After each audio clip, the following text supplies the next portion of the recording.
Los Angeles County and throughout Southern California. And we are also going to give you some information that we've been gathering over the last several weeks as we've been listening to economists that we love to follow. And we trust. And that we trust. And as you are seeing across the board, there is information that is wide ranging. And what we have realized and what we are seeing is that the message that is often being spoken on the media and is in the media is not always the one that we're experiencing now in the local market. So we're gonna take some time, get to you. I'm gonna just delete this because this is saying that it's being live streamed and I just need to get rid of that so that I can see you all. Sorry about that for that awkward nature of this.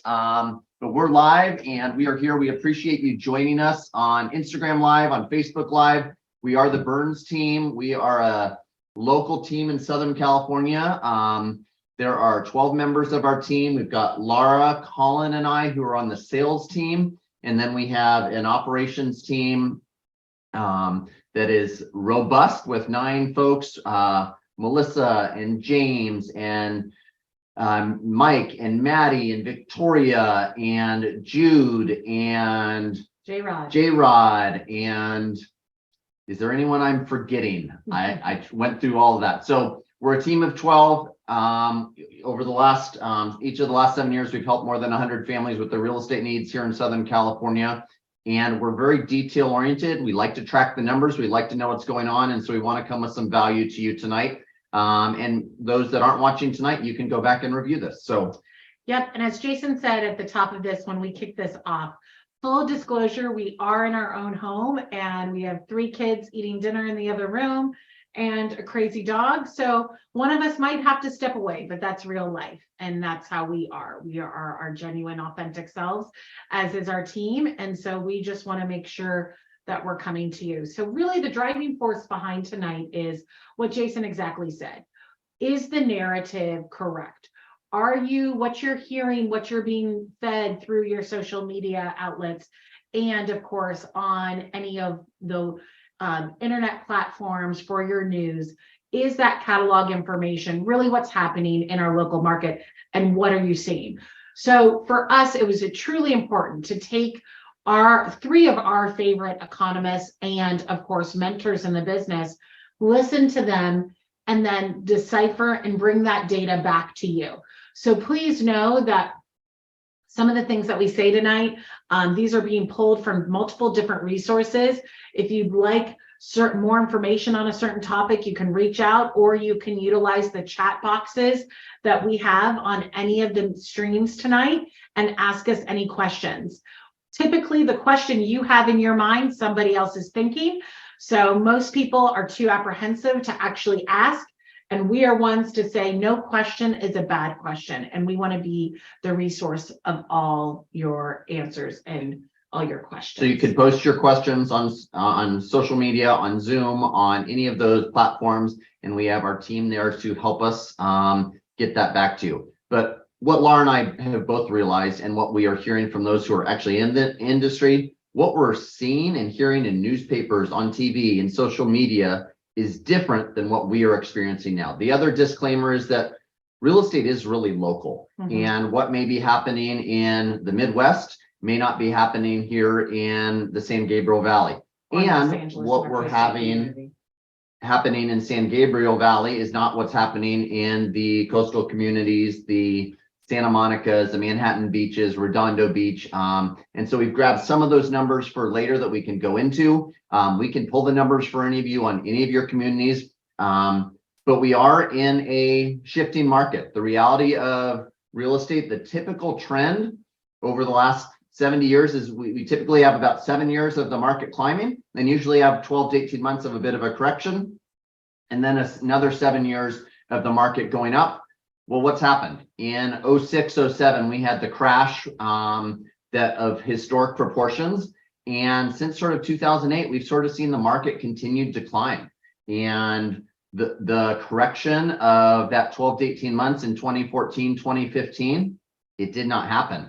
The other thing that we frequently say, people are just waiting to time the market. And what we're finding is those who wanted to wait and time the market because we're going to have another crash, or prices have come up so much since 2008 and 2011, they are definitely priced out of the market or what they could buy then. And the people who've bought are having incredible amounts of generating wealth and creating equity. One of the things, the stat that we heard that 70% of homeowners now have an equity stake of 50%. At least, Jason, 50% equity in their homes. So what does that mean for the consumer right now? The consumer that Laura, Colin, and I are hearing all the time, they're saying, I'm just going to wait. We're going to have the market crash. We're going to have short sales. We're going to have foreclosures. We're going to see the market come down. Well, if 70% of homeowners have at least 50% equity in their home, that means that we're not going to have people losing their homes because they can't afford the equity. What's going to happen is they're going to be able to sell, and because they're going to have equity positions. Go ahead. Well, and of that 70%, one of our other stats is that 36% of those homeowners own their house outright.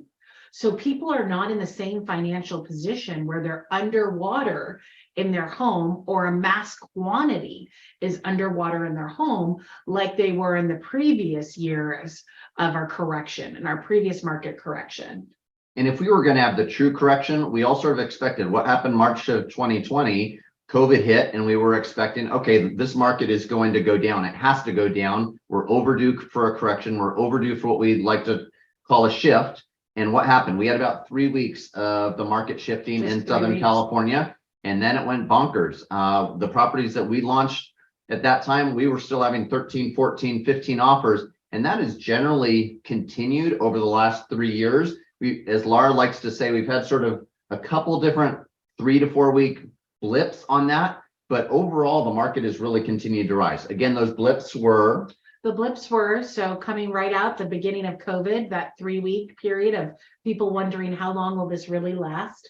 Then, of course, we had another one around the election period.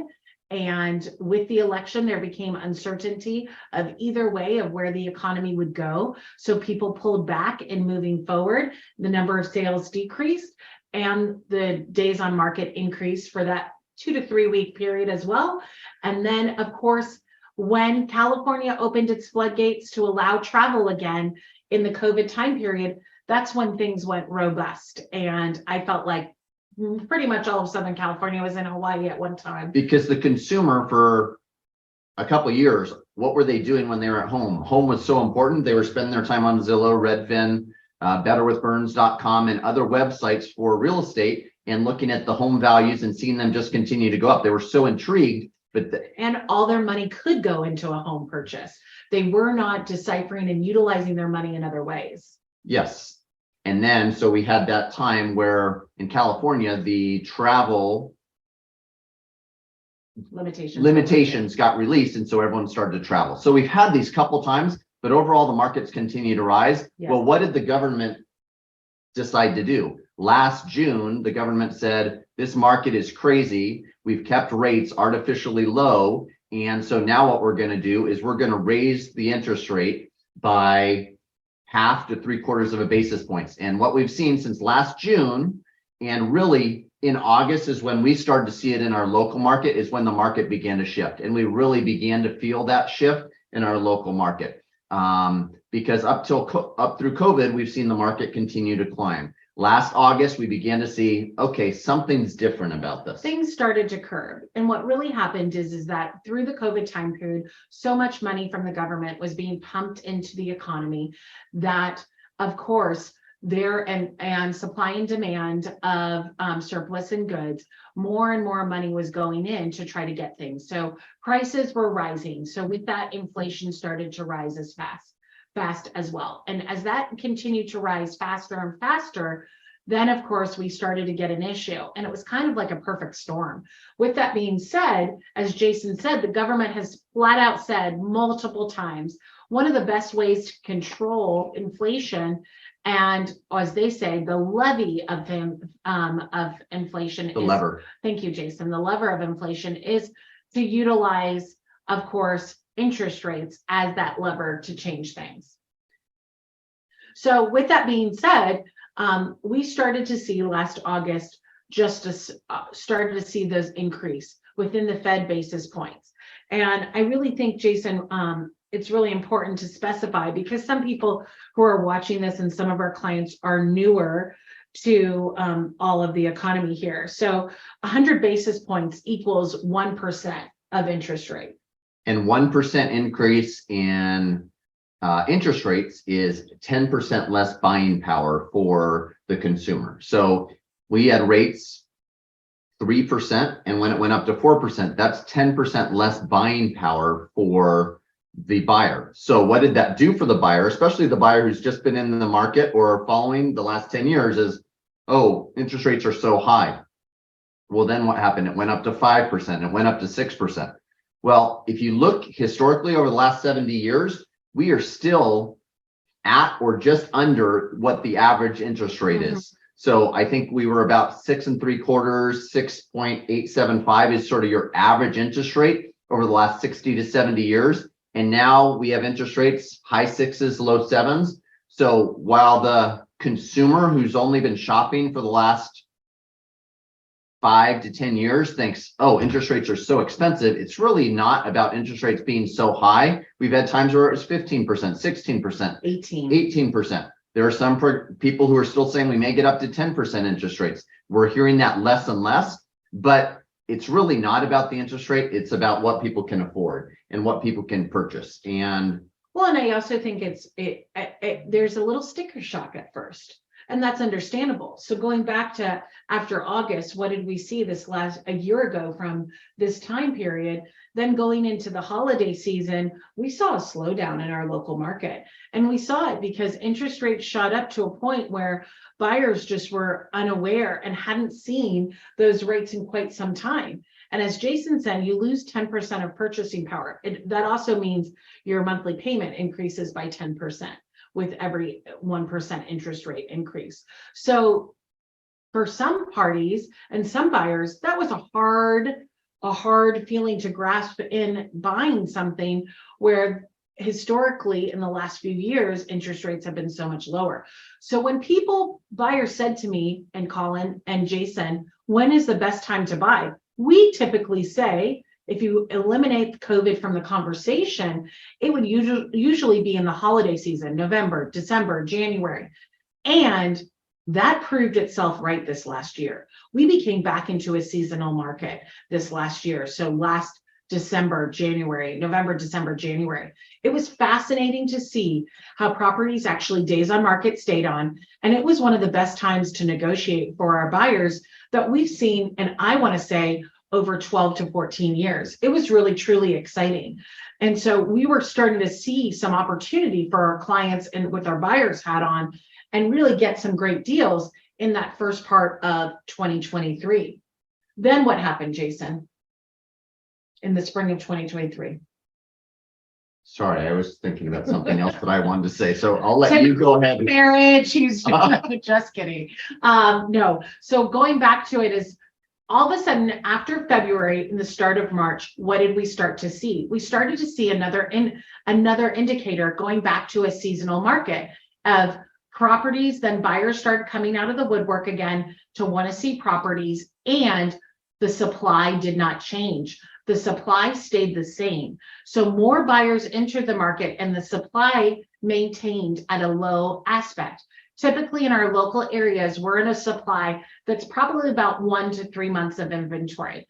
6 months of inventory is a normal market. More than 6 months is a buyer's market. So a balanced market is 6 months of inventory, which is what you were saying. So if there were 20 homes that sold in your town, to have a balanced market that doesn't favor the seller or the buyer, that would mean there would be 120 homes on the market for that month in that community. So that's a balanced market. And again, if we are in 1 to 3 months of inventory for that town that has 20 homes selling a month, then you'd have somewhere between 20 and 60 homes rather than the 120. There are so many more buyers than there are sellers right now. And part of the reason that we don't have as many sellers, and this is a new phenomenon in real estate, is that sellers now are not selling, not because of the home, they're now selling because of the rate.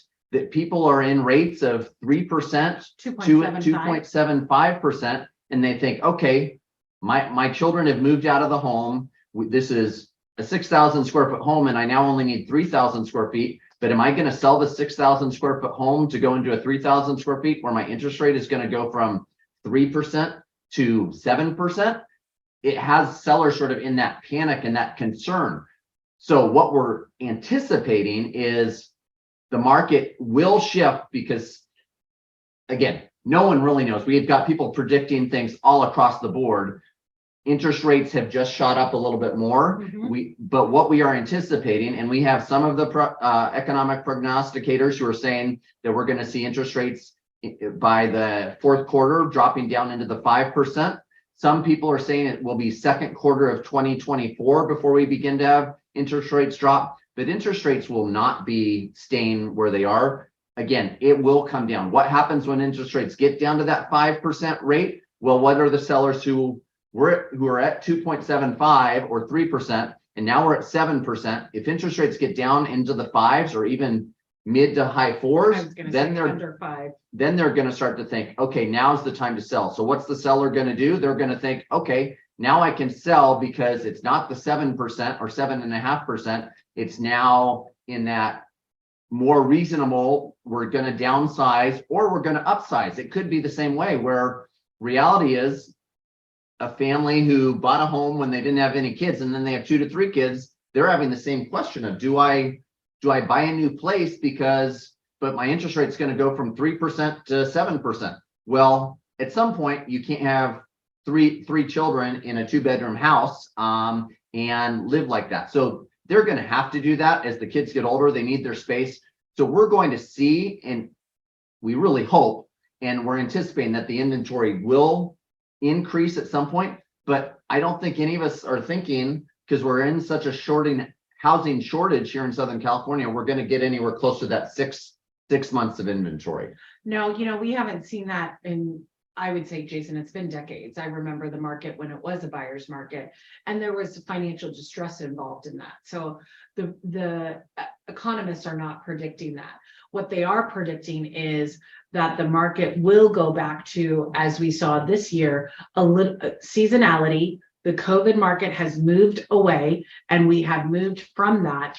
And they are predicting that we'll go back to what is a more seasonal market. And we can discuss that in a minute of what we see locally within that. And they are saying that will be the indicator. Now, as Jason said, some of our economists specify that at the end of 2023, our rates will drop down under that to that 5%. That's one of our economists that we follow. Other two, one of them says Q2, it'll probably go down to that 5% of 2024. And one actually says Q4 of 2024, it'll be down to that 5%. So they're obviously hedging that it's a more conservative look at it. Now we are going into an election year next year. So why don't you talk about what is usually our typical cycle within an election? Well, the government during election years, they want to make the economy look as robust and strong as possible. Thanks, Siri. They want to make the economy look as strong as possible for the election so that they can get reelected. And how much of the real estate and construction industry is of the general economy in the United States? Well, even for the person who's not really interested in real estate, if you look at what the data shows, it says real estate and construction is 16.5% of our U.S. economy. The U.S. economy is the largest economy in the globe. So if we're talking about 16.5% of the economy for the largest economy as a driving force, you best bet that you need to pay attention to what's going on in real estate. Even if you're not going to buy or sell, you just need to know what's going on, because that's going to be affected. So there is uncertainty. And the other thing that we're talking about is when you're buying now, it's not really about the rate. People who are continuing to talk, oh, this rate is too high, we're not going to buy, we're going to wait for it to drop. It's really about what your payment is. If you can afford the payment, and if you can, again, many of you have probably heard, date the rate,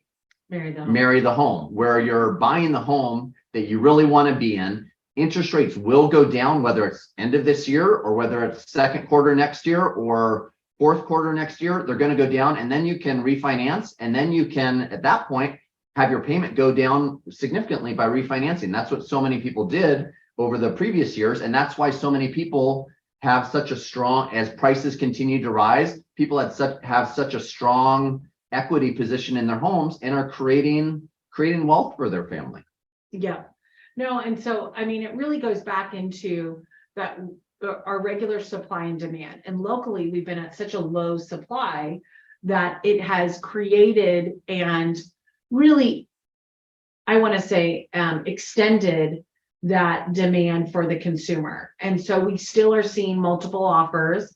We just participated with a client who had, 27 offers other offers yesterday. So you are seeing that there's a clog in the wheel on our local market right now, because some sellers are sitting out because they want to wait to a better rate and then make the movement. And some sellers are doing that because they're downsizing, and some because they are upsizing. So I do agree with you. I think it's the first time that we've ever seen in this market that the rate is playing an influence largely also on the selling side as it is on the buying side.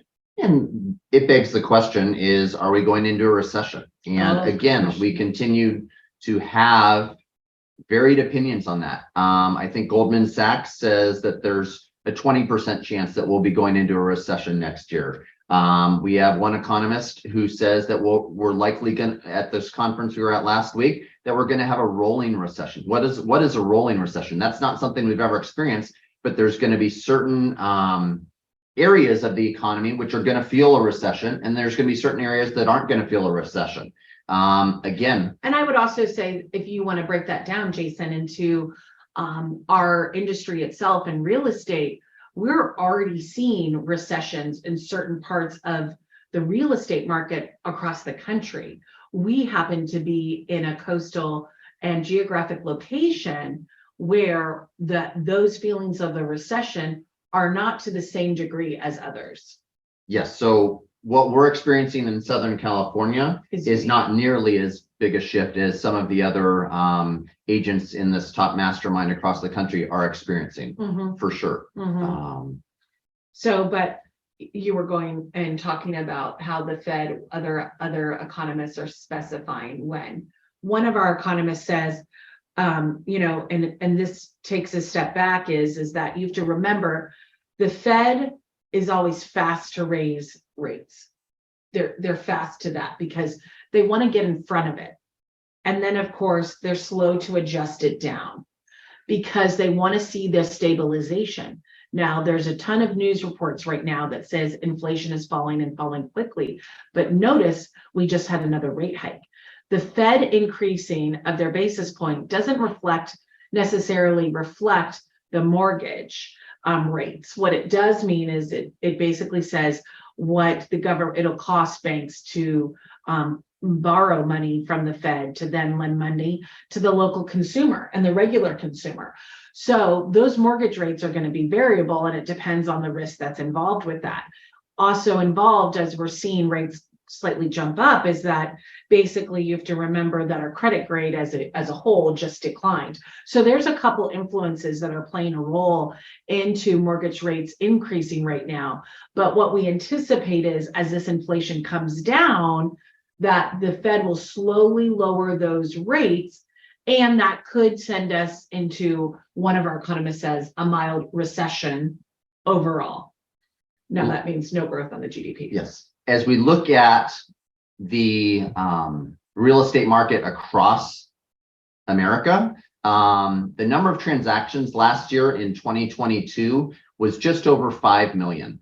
What we're projecting this year is that we're going to have about 4.1 million transactions. So what is that? That's about a 20% decline in the number of homes that are changing hands this year. So what is the media picking up on? They're saying, oh, the real estate market, it's crashing. We're going to have such a bad time. So the number of transactions is down about 20%.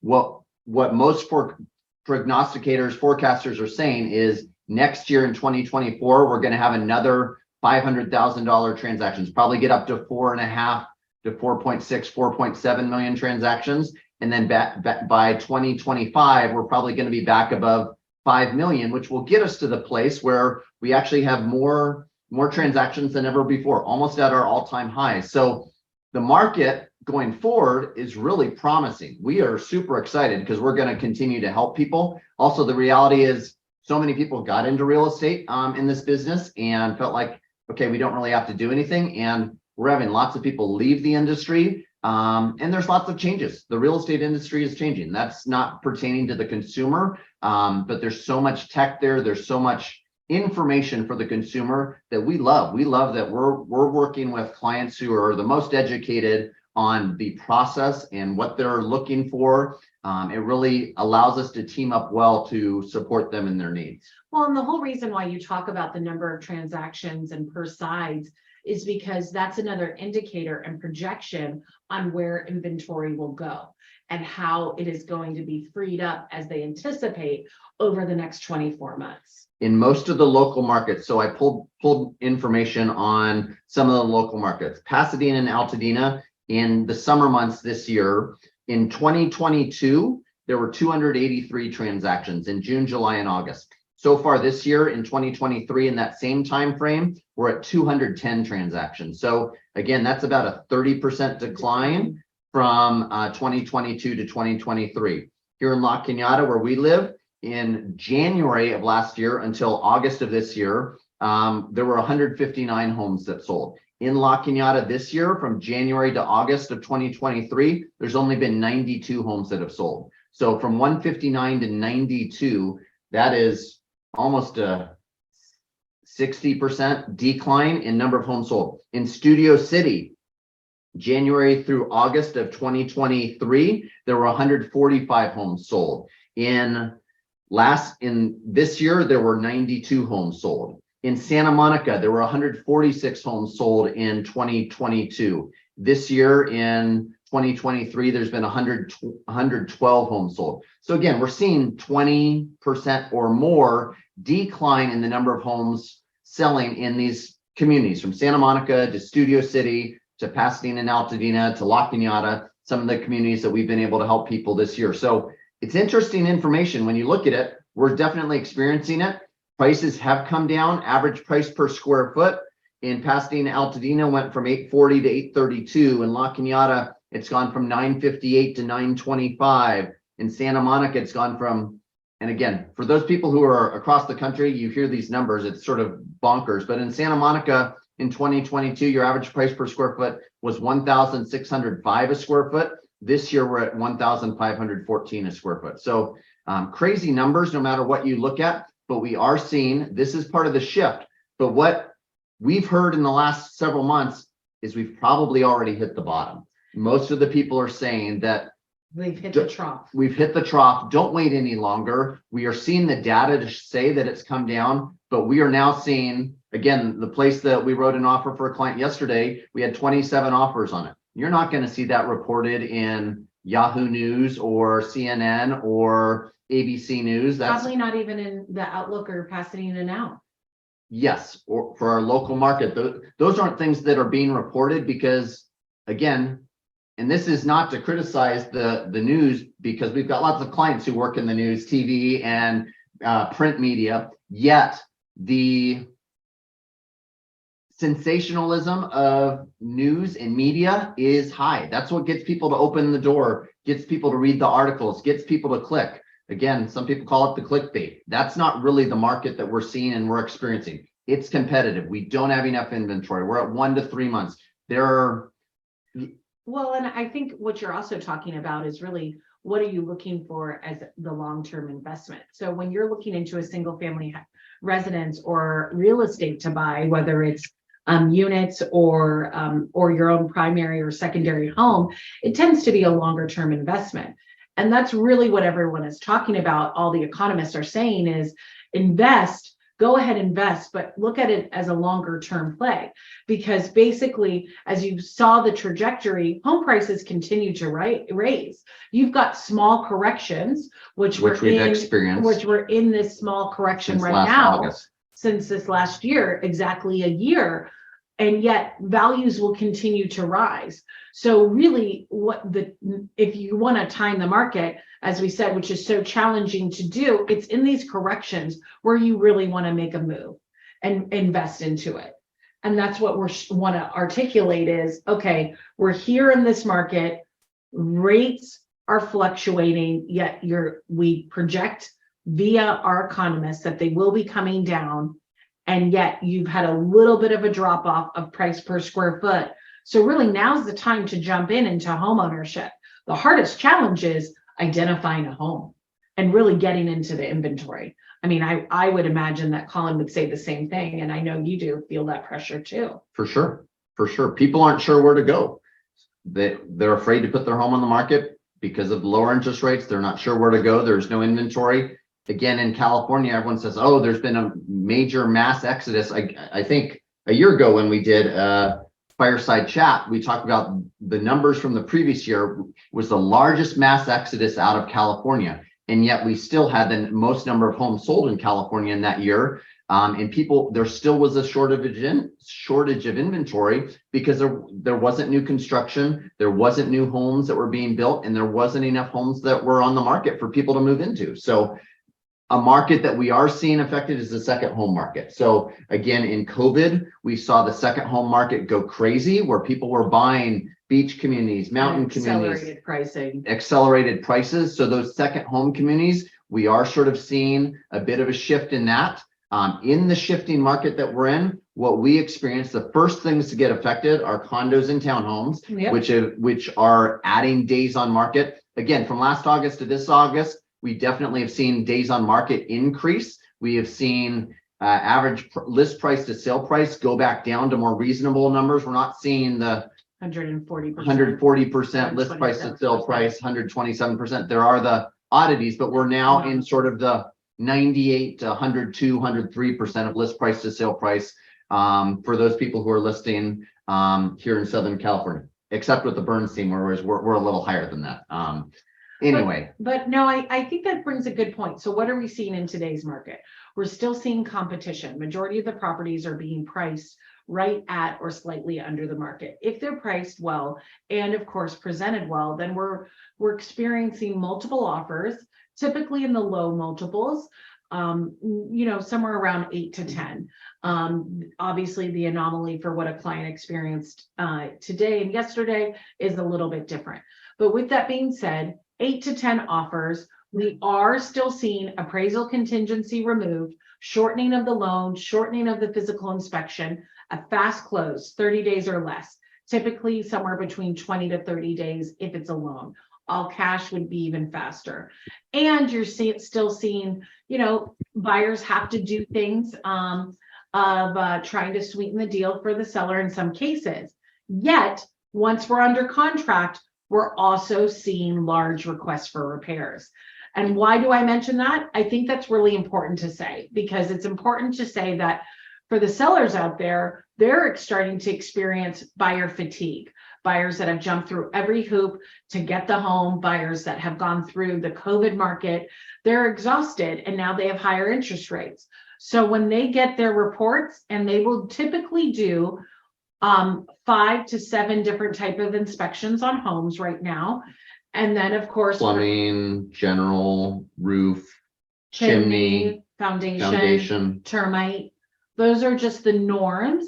Sometimes, the roof is involved as well, but they'll do those inspections and then of course do a request for repair. Although the contract says that it's an as-is sale, the buyers still go after sometimes a hefty request for repair. We have seen in the last 3-4 months, probably close to double-digit requests for repairs of triple digits, $100,000, $80 to $120,000. Again, we are in a great price point of $1.8 million to $2.5 million on average.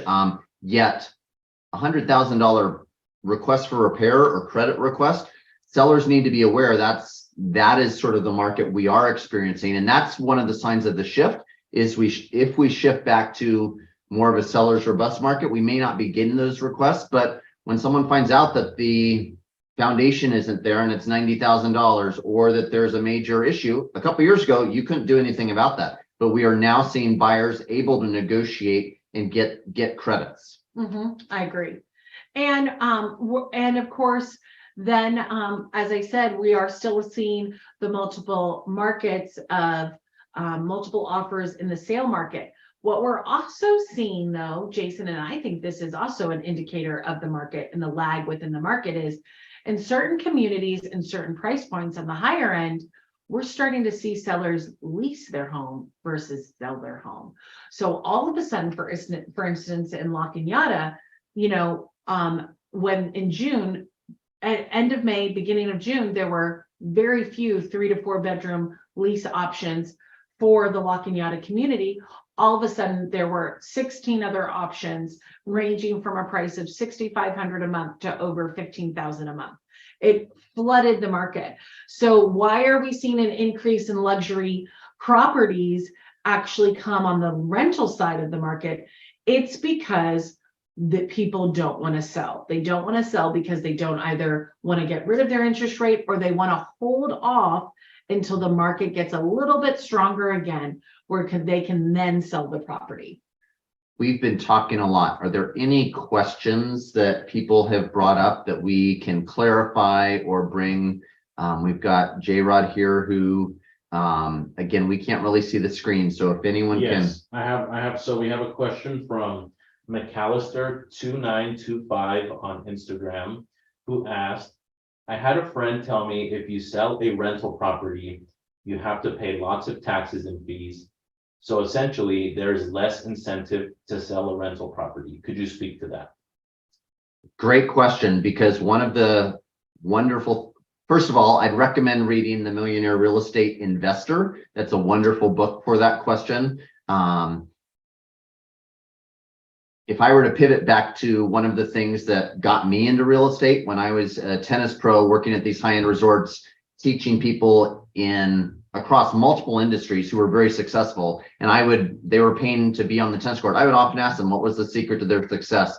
It was uncanny the number of people who were involved in real estate in development and investment. Okay, with that being said, what is investment in real estate? So when it's your primary residence, your capital gains exemption, if you're a married couple, you have a $500,000 capital gains exemption. Again, I'm not an accountant, so check with your accountant because these laws could change. I was just about to say that, so thank you for doing a great job. As a single person, you have a $250,000 capital gains exemption. So that being said, if you bought your home for $1 million and you lived there for 6 years, and then you sold it for $1.4 million and you were a couple, you're not going to pay capital gains taxes on that. The difference is when you have an investment property, if you haven't lived there 2 of the previous 5 years, that's how the government declares whether it's an investment or your primary residence. For now, that could change, because oftentimes we're in these situations that Laura was just talking about, where people are moving out of a home and renting it. If they rent it for 2.5 years of the previous 5 years, they can still sell it as their primary residence because they have lived there for 2 of the previous 5 years. Once it gets to a point where they have not lived there for 2 of the previous 5 years, then it becomes an investment property. And at that point, if you sell, you don't get that capital gains protection exemption. So what most investors are doing is they're doing what's called a 1031 exchange, and you're selling that investment property and then you're transitioning it into another investment property. So you're rolling the funds, the surplus over, buying something of equal or greater value. You can't buy something for lesser value to do the 1031 exchange. There's lots of great information online about 1031 exchange. This is how many people create passive income, passive wealth. Real estate is one of the greatest contributors for helping people to become financially free and and financially free doesn't mean I'm going to spend money just on travel. It may mean you've got a heart for serving in Rwanda, serving the needs overseas. It's allowing you opportunity to go do with what you want. It doesn't have to be, okay, I'm making money and so I'm real greedy. It's allowing you to do a 1031 exchange to postpone when you're going to pay those taxes on that. So what would you add to that? Well, I would just say, I think it's a great opportunity within the real estate market. And some of our clients do 1031 exchange within California, or we refer them out of state. So for instance, if someone's looking at buying a rental property and really can't afford the California market, or does not like the cap rate, the return on the investment for what, of course, the lease amounts are versus expenses, et cetera, then we could look at markets outside of California and refer you to agents across the country that can assist with that. Cap rates are definitely going to be better outside of California. Yeah. Um, Definitely. So we do have many of those. Of course, I think it's really important to tell this user that another part of that fee in the closing costs, which is a little different than a normal sale, would be and you have to pay for an accommodator to basically be like a neutral party that holds your money until it's then placed into the new property, as well as there's time parameters around this. So you have to, of course, identify your new property in a said specific amount of time. We have currently have many clients that are doing this. and we've had clients who have an investment property, and they do a 1031 exchange into a property that they want to be in. But what they have to do after they buy that property is they have to rent it out for 2 years, and then it gets rented out for 2 years. And then after it's been rented out, then they can move in because it's been an investment, and then it becomes their primary residence. So there are ways to follow the laws and to do this legally, get you where you want, use that money if you've got a little bit of time to rent it out for a couple of years. Good point. So That's a really that good is a way that people have used that equity in investment properties to get them into a primary residence. Mhm. Okay, awesome. We have another Instagram question from Steph_27. Thanks. What type of home improvement projects contribute to the greatest increase in overall property value for a homeowner? I love that question. So people always ask this to us, and we love discussing this. A lot of times we have this conversation in listing appointments, but frankly, I love to have this conversation before people actually start their remodel, because so many people do a remodel right before they're going to sell, don't have the opportunity to really enjoy it, and frankly, it'll be most likely torn out by the new owner. So couple things. Where do buyers, basically how to maximize your return on investment within the listing time frame is by doing a few simple things. We say it's, of course, refinishing of hardwood floors. Or just doing floors in general, carpets, hardwood Exactly. floors. Yep. Landscaping, fresh paint, staging. So these are for when you're getting ready to list. These are the things that we recommend doing: the painting, the flooring, the staging, the decluttering, and the landscaping. Those are going to be your best returns when you're getting ready to go on the market. Now, if you're just doing it to Live in it, then it's a different story. What do people get most drawn to is kitchens, bathrooms, closets for the primary suite. Those are things that if you're going to do finishing the closet, like a California closet organizational system. If you're going to go in and do those things for yourself, you're going to get a return. But if you're just going to do a remodel before you put it on the market, don't go redo a kitchen right before. Do the kitchen because you want to redo the kitchen for yourself. People are going to love it.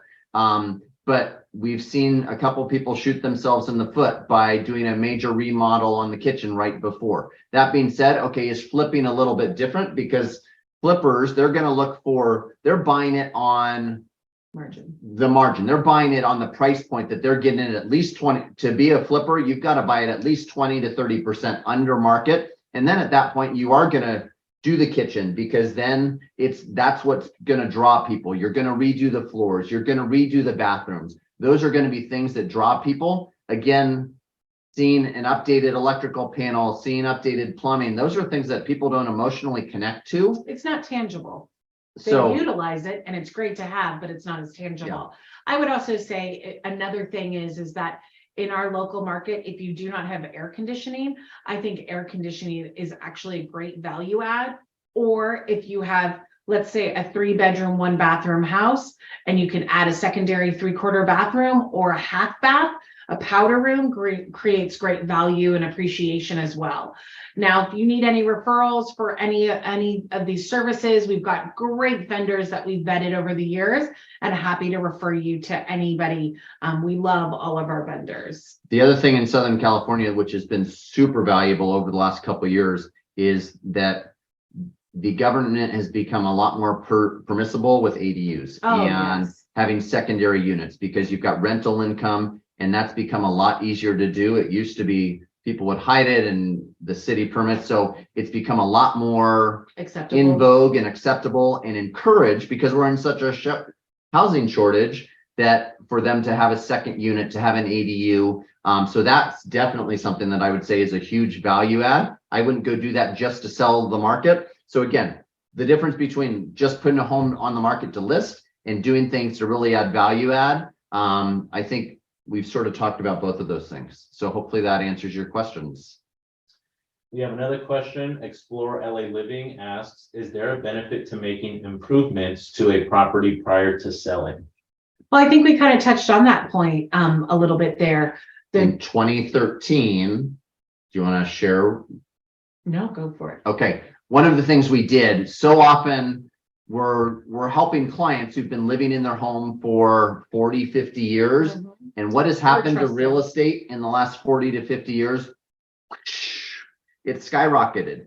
People have paid off their mortgage and they have hundreds of thousands of dollars of equity, and they're getting ready to sell their home. It's been perfect for the way they've lived for all these years. But now to go on the market, it's how they lived, how they're comfortable, but it may not show the greatest, because we are in a culture, a world where image is everything. The first impressions, all the data shows on the Google Analytics, when people are searching for real estate, they look at the first 3 photos. And if you're not captured, you swipe to the next one. We are a Pinterest, we are an Instagram, everything's got to look good. So in 2013, we had 2 clients who put their home on the market. They've been in the home 40 plus years, and they wanted to be as is. We talked to so many sellers who want to just sell the home as is, which is great. Every home in the state of California is an as is sale.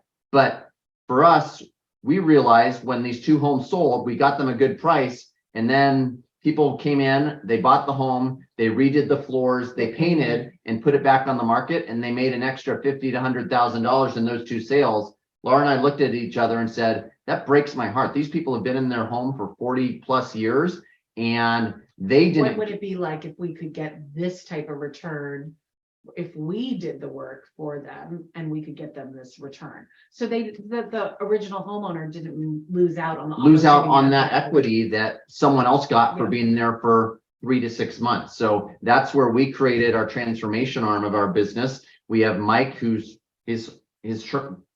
his name, he's the transformation manager, and he's working with vendors. And when we're going on a listing appointment, since 2013, end of 2013, we've been transforming homes, and we will front those costs to the client. And then we just ask to be reimbursed through the proceeds. We are getting, again, if someone's spending $5,000, we want to get them in at least $25,000. If they're spending $50,000, $60,000, then we want to get $200,000, $250,000. We want to get 3x, 5x or more on those returns. It doesn't make sense to spend $5,000 and get $5,000. So we're going to advise people on that. Again, you look at some of the other, we started this 2013, 2014. Some of the major companies are now doing this and creating it.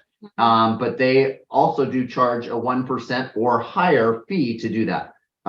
So we love that our little Berns team here in Southern California started doing this, and there were some other great members of our mastermind who were doing it with us. And now there are major companies who are funding that. And that's a major benefit to sellers to be able to do that and make sure you're maximizing that equity. So thank you for that question. We got like 10 minutes till 7, so we have a couple more questions here. What do you think the market would look like if rates actually did get to 5% next year? I think that's a great question. So I don't think it's an if, I think it's a when rates become 5%.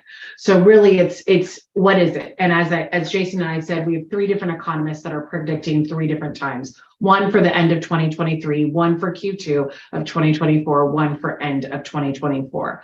I do think that will create more inventory on the market and a large uptick of buyers. Because I think what it'll be is buyers will go, now's my time. I've all of a sudden saved 20% within the market that we're at, because we're, 30-year fixed is just over 7 really basically right now.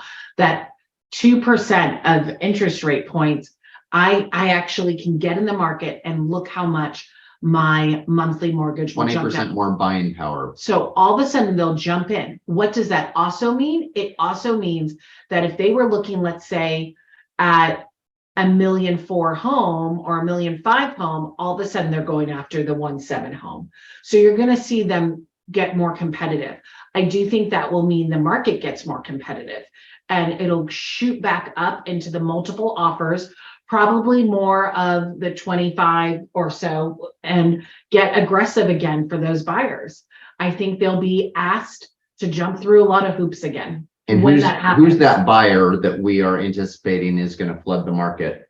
The millennials. The millennials. Again, There's been the largest increase of millennials purchasing within the last 3 years. the average first-time home buyer, we heard a stat, is about 35 years old. What we're going to see is that number is going to get lower and lower. 34, 33, 32-year-old. Those millennials, the data says they want to become homeowners. And that's going to be one of those things that really affects our market. We're going to have the move-up buyers who are going to jump in, and we're going to have the move-down buyers because they're willing to trade in that 3% interest rate for a 5% interest rate because their quality of life. So, and I think it's really important to go back to one of our economists and say, as we're talking about this, is one of our economists that we follow, he anticipates there to be another rate increase.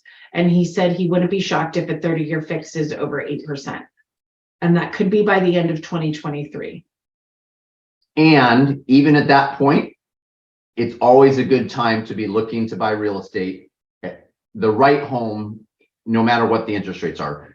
Don't sit on the sideline, because too many people have sat on the sideline and they've missed out. We put some people in a home here in La Cañada last year who they've been looking 7-8 years and just sort of waiting. And what they could have bought 7-8 years ago, they finally got in the market because they realized we're not going to time the market. Biggest mistake people have is trying to time the market. You can't time the market. You need to get in. If you find the home that's right for you and you can afford it, now is the time. Don't wait thinking you're going to get something better and the changes. There's going to be that many more people who are buying. We're going to have a shortage of inventory. There's going to be all the millennials. It's hard to believe that average price points being what they are in Southern California, that there's this much money, but there's this much money and people are buying homes and prices are going to continue to climb. Well, and that's a good point. We're seeing more cash in the market than we've ever seen in the last 4 or 5 years. And that's because of where interest rates are today.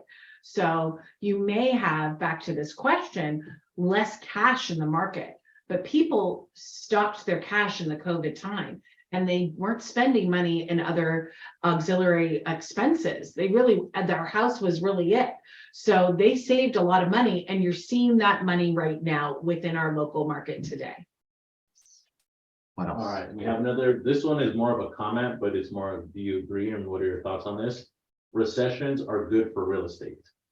Your thoughts? Recessions are again, buying real estate when the market's going down. That's what you want to do. When the market's struggling, this is where people, again, what's the Warren Buffett quote? When people get fearful, that's when I get greedy. Yeah. So again, as the market is shifting, this is the time. And several people are saying we're probably a couple months from the bottom now, and we're starting to creep back up. We're past the bottom of the market. This is the time to get in. This is where you create that opportunity for yourself. A year from now, again, no one knows what a year, there's still lots of uncertainty with the election and everything, but they are predicting a slow growth of appreciation. So, you might have interest rates that drop down, but yet you'll have higher pricing. So in other words, your buying power Mhm. may not be that much more advantageous. Exactly. So in other words, it's kind of like a wash. What other questions?